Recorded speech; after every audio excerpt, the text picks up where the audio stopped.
Hi, I'm Dr. Sandra Parker, registered psychologist. We struggle, all of us, with a hidden predicament, and I want to share it with you. It's hidden because there's an unconscious element to something that's happening every day of our lives as vulnerable humans, and it's at the heart of our troubles. After 30 years of working with people, what I've come to understand is that what troubles us is all the things that we do to avoid experiencing the vulnerability of our inner life. Now, what do I mean by experiencing the vulnerability of your inner life? What I mean is feeling your body in the moment that what you long for is smack dab up against some limit to you being able to make that so. I hate to bring this bad news to you, but you are not the ultimate boss of everything. I know. I used to always say I'm the boss of me, but I'm not even the boss of me. I'm not the ultimate boss of very much at all. Whether I or you want things to stay the same or whether we want them to change, whether we want things to hurry up or slow down, our control has limits. In a way, you can think that all of our problems boil down to two things. We either like something as it is and we never want it to change. And guess what? Everything's changing.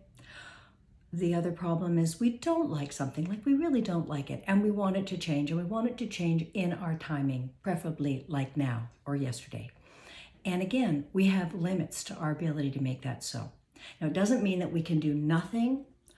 Doesn't mean that we have no efforts that we should be making. We should be making efforts, but our efforts do not ultimately 100% secure the outcome.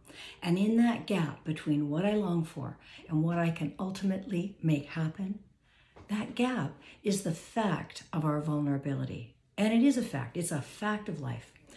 It's the fact of life, frankly. So that's kind of hard to take in, because that means like even our feelings aren't in our control. I mean, just think about it. When a piece of beautiful music lifts your heart and makes it swell, like, are you the boss of that? Or you're waiting on test results for your best friend who's waiting on some kind of cancer test, right? And there's a quiver inside of you. Or you see a baby bird fall from a tree and you feel like your heart's gonna break. Or you see someone hit a dog and your heart goes on fire, like an inner force is moving you. Imagine how vulnerable that is. And here's the kicker. In that moment that you're being moved by that emotion, there's a jolt of energy that accompanies it. And that disruptive jolt, that is the hidden predicament. Because that hidden jolt that accompanies that feeling, that disruptor, is a sharp spike in your nervous system that I call unrest. And our shared predicament is that your brain, my brain, all of our brains are set up to misinterpret that jolt as a sign of danger. And the way that we are wired is that if the nervous system feels as though we are in danger, everything in us is going to orient itself to escaping, to getting away. And so guess what happens to your inner experience? It's forgotten. You have left it. Without even realizing you were triggered, you have left. You are busying yourself on your social media feed. You're having a glass of wine. You've decided you just got to go for a run right now, or you are face planting in the Haagen-Dazs. Whatever it is that you're doing, you have left the vulnerability of your inner life. And you see, that moment that you escaped yourself was the optimal moment for coming home to your body and feeling if you want to free yourself from suffering.